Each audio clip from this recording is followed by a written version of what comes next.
ተንገበገበች። ፍቅር ታገተች። ቤዛ ከእስር ልታመልጥ ዳኒን ተደራደረችው። ዳኒን ፍቅርን እንደምንም ብለህ አግተህና አሰቃይተህ ገንዘብ መቀበል አለብህ። ምክንያቱም የፍቅር እናት አይደለም ለልጆቿ ለብዙ ሰው መስዋዕትነት ትከፍላለች። ስለዚህ ማድረግ ያለብህን ነገር በሙሉ አድርገህ ከዚህ ከእስር ቤት መፈታት አለብኝ። ዳኒ እንዴትስ ነው አምነህ ለሷ ወረቀቱን የምትሰጠው? አንተ የማትረባ ልጅ ነህ ብላ በሚያስጠላ ሁኔታ የገዛ ወንድሟን ሰደበችው። እባክሽ እህቴ እንደዛ አታድርጌ፣ እኔ እኮ ምንም አላጠፋውም፣ ግን ደግሞ ፍቅር አታለለችኝ። በፍጹም ፍቅር እንዲታደርጋለች ብዬ አላሰብኩም ነበር።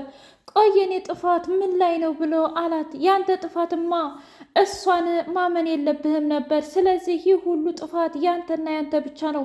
ከዚህ በኋላ ምንም ማድረግ አልፈልግም እና ማድረግ ያለብህን ነገር በሙሉ ታደርጋለህ። አይ የምትለኝ ከሆነ እኔ እህትህም መሆኔንም እርሳው ብላ አለች።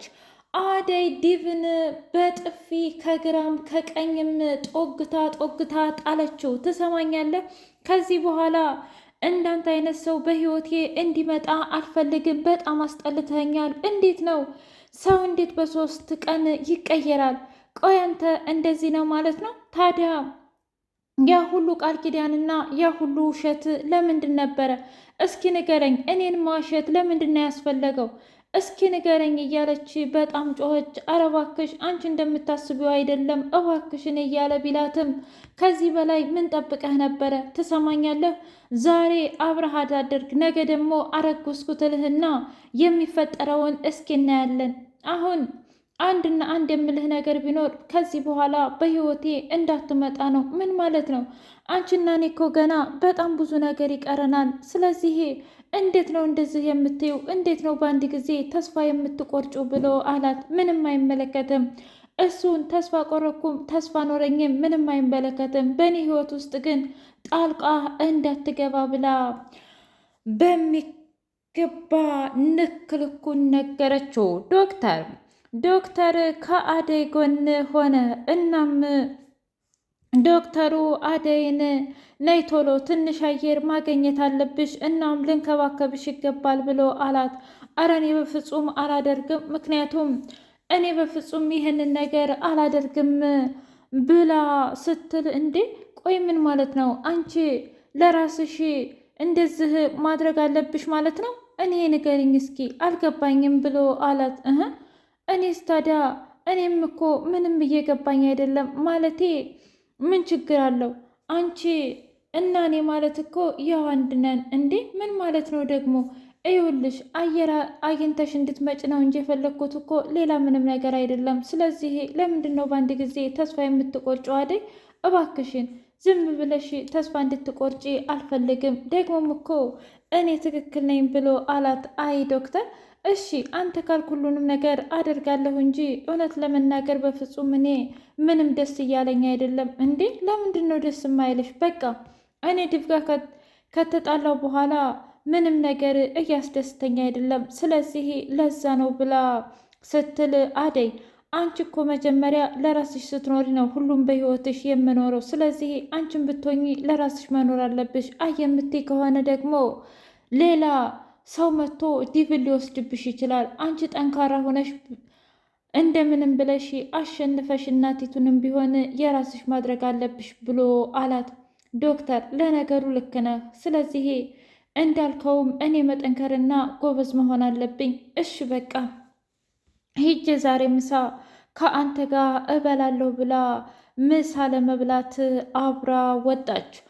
የዲቭ አዲሱ ፍቅረኛው በጣም ናፍቀኸኛል እኮ እንዳንተ አይነት ልዩ ሰው በዚህ ሰዓት ነበር የምታስፈልገኝ ብላ ስትል፣ ቆይ አንቺ ሴትዮ አብድሻል እንዴ? እኔ እኮ የራሴ ህይወት የምለው ሰው አለኝ። በዛ ላይ ለምንድን ነው የመጣሽው? እስኪ ንገሪኝ። አንቺና እኔ ድሮ የቀረ አይደል እንዴ ብሎ ሲላት፣ እንዴ እኔ ታዲያ ምን ላድርግ? ምን ማለት ነው ደግሞ ይሄ? ምክንያቱም እናት ናት እኮ እንድመጣ ያደረገችኝ። እናቴ ራሱ እንድመጣ አልፈቀደችም ነበር፣ ግን ደግሞ እንደምንም ብላ ሳምና እናትህ ናት ወደዚህ እንዲመጣ የፈለገችው። ስለዚህ ለምንድን ነው እናትህን የምታናድደው? እናትህ ብትሞትብህስ ብላ አለችው። እሱን አይመለከትሽም፣ አርፈሽ ብትቀመጭ ይሻልሻል። አይምትኝ ከሆነ ደግሞ አረ በቃ ሽድብ፣ ለማንኛውም አሁን ምግባችንን ብንበላ ይሻላል ብላ አለች። ሰላም ሰላም! ውድና የተከበራችሁ የህያ ቤቴ ቤተሰቦች እንዴት ናችሁ? ሁሉ ሰላም፣ ሁሉ መልካም። ምን እግዚአብሔር የተመሰገነ ይሁን። ሰላም ነኝ፣ ደህና ነኝ።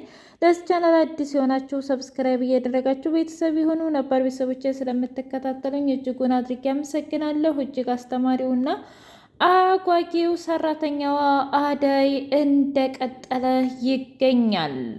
ከባዱና አደገኛው የአደይ ነገር በሚያሳዝን ሁኔታ አደይ በጣም ተስፋ ቆርጣ በህልሟ ሁሉ እያስፈራራቻት ትገኛለች። እባክሽ ዲብን አላገባውም አትግደኝ፣ አላገባውም አትግደኝ እያለች ስትጮህ ሊሊ መጣችና ምንድን ነው ይሄ? እኮ ቅዠት ነው ሊሊ፣ ይሄ እኮ ቅዠት ነው አደይ፣ እባክሽ አትጨነቂ ብላ አለቻት። እኔ አላቅም፣ ግን ደግሞ ሰሞኑን ይሄን ነገር እያሳየኝ ነው። የዲብ እናት ከመጣች በኋላ በጣም ከባድ ችግር ውስጥ ነኝ ብላ አለች። አታስቢ፣ ምንም አታደርግሽም፣ እስኪ ነይንተኛ ብላ ሊልዬ እቅፍ አድርጋት ተኛች።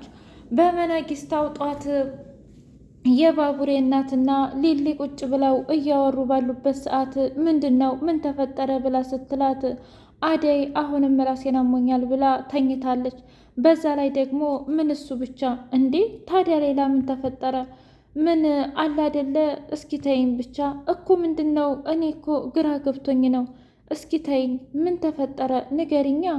ምክንያቱም ማዘሯ ልጅቷ በጣም እየተሰቃየች ነው ያለችው። ስለዚህ ምን ማድረግ እንዳለብኝ አላውቅም። ዲብም ደግሞ ከሆነ በኋላ ምንም መቶ እንኳ ሊያናግራት ፈቃደኛ አይደለም። ምንም ነገር አላላትም።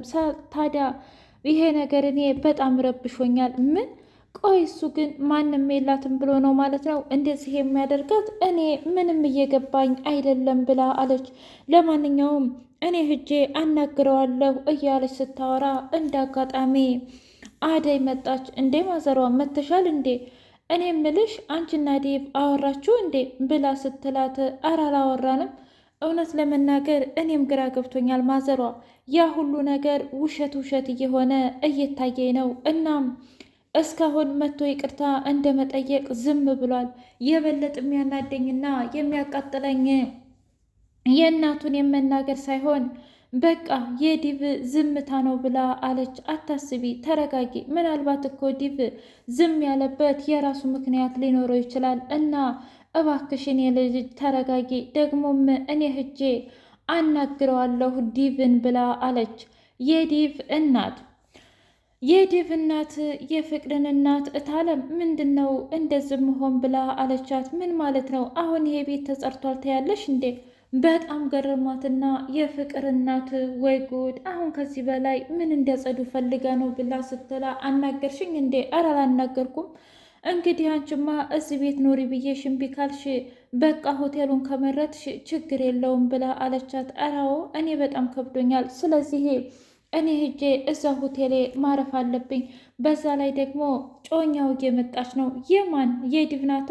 ያች አብሮ አደጓን ታውቂ የለ ድሮ ይዋደዱ ነበረ። አሁን ደግሞ ፍቅራቸውን አድሰው ባንድ እንዲቀጥሉ ፈልጋለሁ። ስለዚህ እሷም ስላለች ሆቴል ባንድ መያዝ አለብን ብላ አለች። በጣም ግራ ገብቷት የፍቅር እናት በአንድ በኩል ልጇ ጠፍታባት እያፈላለገቻት ትገኛለች።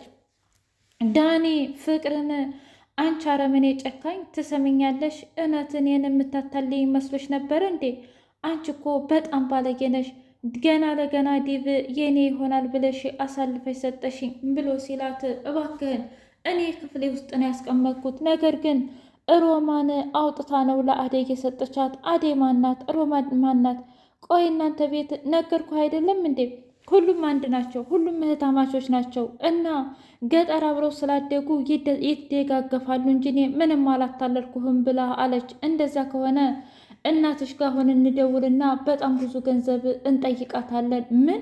አዎ እንደራደራታለን። ከዛ እህቴን ከእስር ቤት አስወጣለሁ ብሎ አላት። እንደዛ ከሆነ እሺ፣ ግን ደግሞ እኔ በፍጹም አላደርገውም። ምን ማለት ነው? እናቴን አስፈራርተ ገንዘብ የምትቀበላት ቀሽም ሰው መስልሃለሁ እንዴ? ከፈለክ ግዴለኝ ዳኒ ብላ አለችው። ዳኒ በጣም ተናደደ። ገጀራው በስተመጨረሻ ከአክስትየቱ ጋር ድርድር ጀመረ። እናም እኔ የምልሽ አንዴ የምናግርሽ ነገር አለኝ። እሱ ምንድን ነው? ምክንያቱም የሊሊ ማድረግ ያለብኝን ነገር በሙሉ አድርጌያለሁኝ። ስለዚህ አንቺ ማድረግ ያለብሽ አንድ ነገር ብቻ ነው። እናም ገንዘቤን አስገቢ ብሎ ሲላት፣ አይ ትሰማኛለህ፣ ስራውን ጨርሰህ አልጨረስክም፣ ስለዚህ አልሰጥህም ብላ አለችው። በጣም ተናዶ እንደ አጋጣሚ ባቡሬ ሲመጣ ምን ተፈጠረ ብላ አለችው። ምን ያልተፈጠረ ነገር አለ? ገንዘቤን ብዬ ብላት ካደችኝ እኮ አየህ። አደይን ተረጋጊ አደይ፣ ከዚህ በኋላ ለራስሽ መኖር አለብሽ እና ጠንካራና ብርቱ ሴት እንድትሆኝ እፈልጋለሁ። ዲቭ ደግሞ ያንቺ ከሆነ መቼም ቢሆን ተመልሶ ይመጣል ብሎ አላት። ምን? አዎ ግን ዶክተር የምችለው ይመስላል? አንቺ እኮ አይደለም ይሄንን በጣም ብዙ ነገሮችን አልፈሻል። ስለዚህ ጠንካራ መሆን አለብሽ እባክሽን እያለ ቆንጆ ምሳ ዶክተሩ ጋበዛት። የአዲሷ ፍቅረኛውንና ዲቭን ስታይ አደይ እሳት ለብሳ እሳት ጎርሳ በጣም ማፈሪያ ነህ ዲቭ። እኔ ጭራሽ መጥተህ ይቅርታ ትጠይቃለህና ስለ ሰርጉ እናወራለን ብዬ እናትህን ታሳምናለህ ብዬ ስጠብቅህ አንተ ጭራሽ አንድ ቀን ሳታደር ከሌላ ሴት ጋር።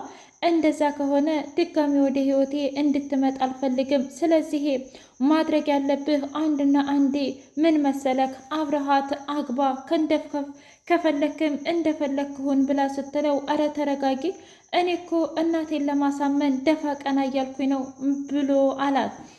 የዲቭ እናት ዲቭን አስረግጣ ነገረችው። ትሰማኛለህ፣ እኔ የቤት ሰራተኛ ሙሽራዬ እንድትሆን አልፈልግም። በዛ ላይ አደይ በጣም ብዙ ነገሮችን ያየች ናት ብላ ስትል፣ አረ ተረጋጊ እማዬ፣ አንቺ እኮ ምናልባት ፍቅር ያለችሽን ነገር ሰምተሽ ይሆናል። ስለዚህ እባክሽን ብሎ ሲል፣ እንዴ አልገባኝም እና ታዲያ የማልወዳትንና የማላፈቅራትን ሴት አግባ እያልሽ ነው? ምን ነው ድሮ ተወዳትና ታፈቅራት አልነበር እንዴ? ደግሞ በአሁኑ ሰዓት ፍቅርስ ምን ይሰራል? ትሰማኛለህ? በቃ ታገባታለህ። አይ የምትል ከሆነ አባትህም ሳይቀር ይመጣና የሚናገረውን ነገር አስረግጦ ይነግርሃል። አሁን ጨርሻለሁ፣ እናንተ አውሩ፣ ተጫወቱ። አዲስ ስለሆነች ሀገሩን ታሳያታለህ ብላ ሄደች። ሊልዬና ባቡሬ ምን ማድረግ እንዳለባቸው መመካከርን ቀጠሉበት። በቃ አደይ ከዲቭ መቁረጥ ነው ያለባት ባቡሬ።